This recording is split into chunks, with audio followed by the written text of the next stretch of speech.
Hi family, ఎలా ఉన్నారు అందరూ? నేనైతే చాలా బాగున్నాను. ఇప్పటివరకు సబ్స్క్రైబ్ చేసుకున్న వాళ్ళకి థ్యాంక్ యూ సో మచ్. మంచిగా సబ్స్క్రైబ్ చేసుకోండి ప్లీజ్. చాలా మంచి కంటెంట్ ఇస్తాను, జెన్యున్గా కంటెంట్ ఇస్తాను. నా తెలుగు కొంచెం అటు ఇటు అవుతుంది, ఇప్పుడే నేర్చుకుంటున్నాను గట్టిగా, అంటే ఫ్లూయెంట్గా మాట్లాడము. సో క్షమించండి, but I will be back soon. Thank you so much. ఈరోజు టాపిక్ ఏంటంటే 100 రోజుల కూటమి ప్రభుత్వ పాలన ఎలా ఉంది, వీళ్ళు చేసిన మంచేంటి, ఇంకా ఎక్కడ ల్యాగింగ్ లో ఉన్నారు అనేది మాట్లాడుతున్నాం. ఫస్ట్, ఆంధ్రాకి అమరావతి ఈజ్ రాజధాని. సో మనకి ఒక రాజధాని ఉంది, రాజధాని ప్రాంతం Amaravati.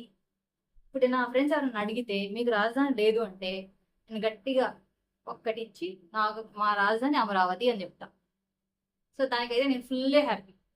Second, land titling act రద్దు. ఒక విధంగా 2024 ఎన్నికల్లో వైఎస్ఆర్సీపీ పార్టీ ఓడిపోవడానికి టీడీపీ, జనసేన, బీజేపీ కలిసి గెలవడానికి one of the main reason ఈ ల్యాండ్ టైటిలింగ్ యాక్ట్ మాత్రమే అని చెప్పడానికి ఎటువంటి సందేహం లేదు. 2 ఇంప్లిమెంట్ చేశారు ఇప్పటివరకు. థర్డ్, మెగా డిఎస్సి 16,000 పోస్టులు 1 అటెంప్ట్లో ఇచ్చారు. చెప్పింది ఇంకొంచెం ఫిగర్ ఎక్కువే, బట్ ఈ ఫిగర్ కూడా తక్కువేం కాదు. సో మంచి మంచి నంబరే. 16,000 అంటే మంచి నంబరే. సో దీనికి కూడా మంచి మార్క్స్ పడ్డాయి. 100 డేస్లో 100 అన్నా క్యాంటీన్స్ని ఓపెన్ చేశారు. అసలు ఈ రోజుల్లో 5 రూపీస్కి ఏమొస్తుందండి? అలాంటిది మంచి క్వాలిటీ ఫుడ్ తిన్న వాళ్ళు చాలా మంది చెప్పారు. ఈవెన్ మన యూట్యూబ్లో ఫుడ్ బ్లాగర్స్ ఎంతమంది మంచి కామెంట్స్ ఇచ్చారు. దానికైతే నిజంగా అండి, మీరు చాలా మంది కడుపు నింపుతున్నారు. దానికైతే మాటలు సరిపోవడం లేదు. అండ్ రిమైనింగ్ డేస్లో, వచ్చే రోజుల్లో 500 అన్నా క్యాంటీన్లు ఓపెన్ చేస్తారు అని చెప్తుంది ప్రభుత్వం. సో దానికి కూడా చాలా మంచిది, దానికి మాటలో ఏం చెప్పలేదు.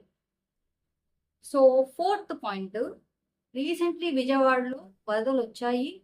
వరదలు వచ్చి ఎంత డ్యామేజ్ చేసిందో విజయవాడని మనం అందరం కళ్ళారా చూసాము. ఆ వరదల్లో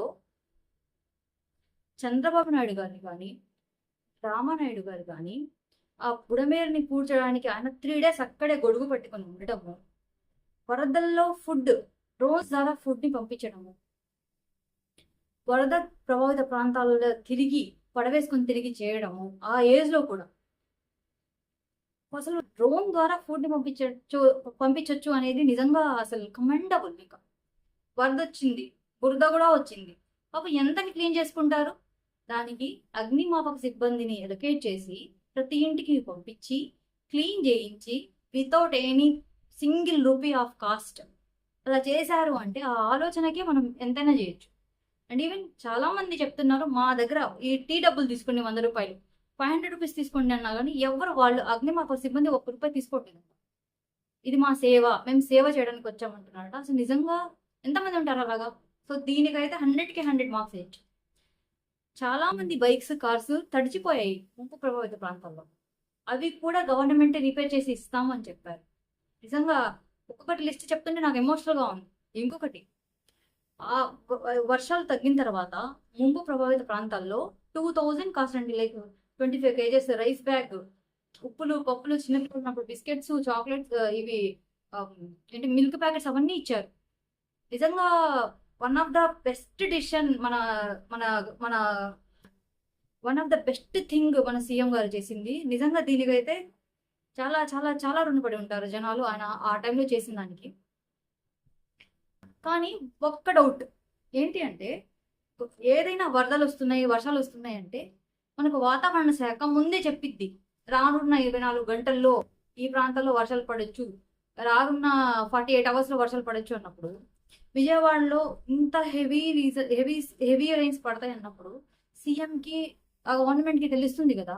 మరి మీరు ముందే సురక్షిత ప్రాంతాలకి చేర్చొచ్చు కదా, మీరు ముందే ఒక అలర్ట్ చేసి పెట్టచ్చు కదా, ఇలా ఉండొచ్చు, మీరు కొంచెం జాగ్రత్తగా ఉండండి చెప్తే అది కూడా అంత కూడా అవ్వదు అనేది నా స్ట్రాంగ్ ఒపీనియన్. బట్ జరిగిన దానికి వీళ్ళు చేసేదైతే చాలా మంచిగా చేశారు. అండ్ ఫ్లడ్ మేనేజ్మెంట్ అయితే వీళ్ళు డెఫినెట్లీ చాలా మంచిగా చేశారండి, దాంట్లో అయితే డౌట్ లేదు. ఇంకొకటి ఫ్రీ శాండ్, ఆన్లైన్లో ఫ్రీ శాండ్ ఇంకో పథకం మనకు తెలుసు. సూపర్ 6 లో అది రాశారు, లైక్ ఫ్రీ శాండ్ ఇస్తామని. అయితే ముందైతే బాగా జరిగింది, బట్ తర్వాత నుంచి మనీయే పే చేయాల్సి వస్తుంది. ఫ్రీ శాండ్ అయితే జనాలకైతే ఇప్పుడు దొరకడం లేదు.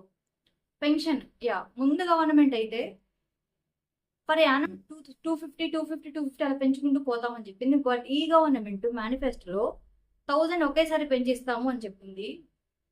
అలాగే 3000 ఉన్న వాళ్ళకి 4000 చేసి ఒకేసారి ఇచ్చింది. అది కూడా చాలా కమెండబుల్ జాబ్.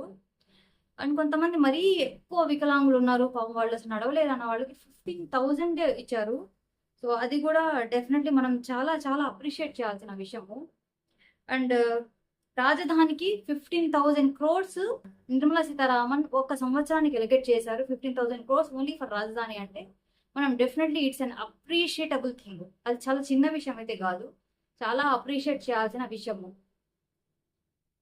అండ్ వైజాగ్లో రైల్వే జోన్ కన్ఫర్మ్ చేశారు. అండ్ మత్స్యకారులకి 217 జీవో అనేది రద్దు చేశారు.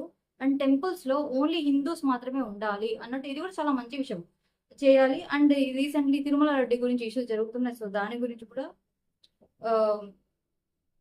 కూడా ఇష్యూస్ జరుగుతున్నాయి. సో దాని గురించి నేను ఒక వీడియో చేశాను, ప్లీజ్ చూడండి. చేనేత కార్మికులకు 18% GST ఉంది, అది కూడా రిమూవ్ చేశారు. And Amaravati regional ring road like 60,000 కోట్లతో విజయవాడ, గుంటూరు, తెనాలి, మంగళగిరి వీటి అన్నిటి కార్డుని కలుపుతూ అమరావతికి ఒక రీజనల్ రింగ్ రోడ్ అనేది శాంక్షన్ అయిందండి. సెంట్రల్ గవర్నమెంటే చేస్తుంది. సో అది కూడా చాలా మంచిది. పోలవరానికి 12,000 కోట్లు శాంక్షన్ అయ్యాయి. అండ్ ఈ మార్చికి 2027 కల్లా అది కంప్లీట్ అవుతుందంట. అది చాలా మంచి నేము. అండ్ కొన్ని పేర్లు మార్చారండి, లైక్ సర్వేపల్లి రాధాకృష్ణ విద్యామిత్ర అని, ఇంకోటేమో డొక్కా సీతమ్మ మధ్యాహ్న భోజన పథకం అని. అండ్ లేడీస్కి 5 lakhs నుంచి 10 lakhs ఈవెన్ డోక్రా మహిళలకి వితౌట్ ఎనీ ఇంట్రెస్ట్ ఇవ్వచ్చు అని. ఇవన్నీ చాలా మంచి పథకాలు చేశారు. కానీ ఎక్కడ ల్యాగింగ్ అవి కూడా చెప్తాను. లైక్ ఉచిత ఇసుక అన్నారు, బట్ అది కంప్లీట్గా అవ్వలేదు. మెగా డిఎస్సి చాలా ఎక్కువ నంబర్ చెప్పారు, బట్ ఓన్లీ 16,000 ఇచ్చారు. అన్ఎంప్లాయ్మెంట్కి 3,000 ఇస్తానని చెప్పారు, ఇప్పటివరకు అది ఇంప్లిమెంట్ అవ్వలేదు. And per annum 3 gas cylinders ఇస్తానన్నారు, అది కూడా అవ్వలేదు. అండ్ ఫార్మర్స్కి 20,000 ఇస్తానన్నారు, అది కూడా అవ్వలేదు. లేడీస్కి ఫ్రీ బస్ ఫెసిలిటీ అన్నారు, అది కూడా అవ్వలేదు. అండ్ తల్లికి వందనం, ఇంట్లో ఒక బిడ్డ ఉంటే 15,000, ఇద్దరు అంటే 30,000 అలా ఇస్తామన్నారు, అది కూడా అవ్వలేదండి. సో యాజ్ ఆఫ్ నౌ నా అబ్జర్వేషన్ అయితే ఇది.